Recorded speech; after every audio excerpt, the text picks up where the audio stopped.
ബിസിനസ്സുകാരനായിരുന്നു അയാൾ. ജീവിതത്തിൻ്റെ തിരക്കിനിടയിൽ അയാൾക്കൊന്നിനും സമയമില്ല.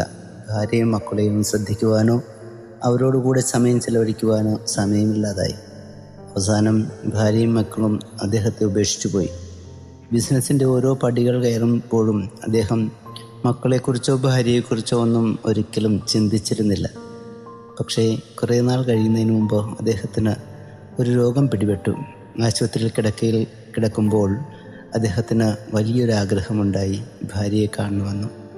പക്ഷേ അവരെത്തുന്നതിന് മുമ്പ് അദ്ദേഹം മരിച്ചു.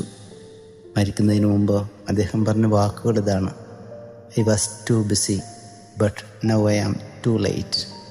ഞാൻ വളരെ തിരക്കിലായിരുന്നു, പക്ഷേ ഇപ്പോൾ ഞാൻ വളരെ വൈകിപ്പോയിരിക്കുന്നുവെന്ന്. പ്രിയരെ, ജീവിതം നമുക്കൊന്നേ ഉള്ളൂ. നമ്മുടെ ജീവിതത്തിൽ നമ്മൾ നഷ്ടപ്പെടുത്തുന്ന ഓരോ നിമിഷങ്ങളും അത് എന്നേക്കുമായി നമ്മിൽ നിന്നും കടന്നു പോവുകയാണ് എന്ന തിരിച്ചറിവ് നമുക്കുണ്ടാവണം.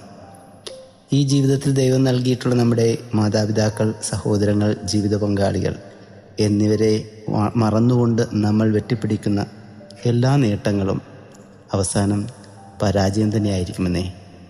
God bless you.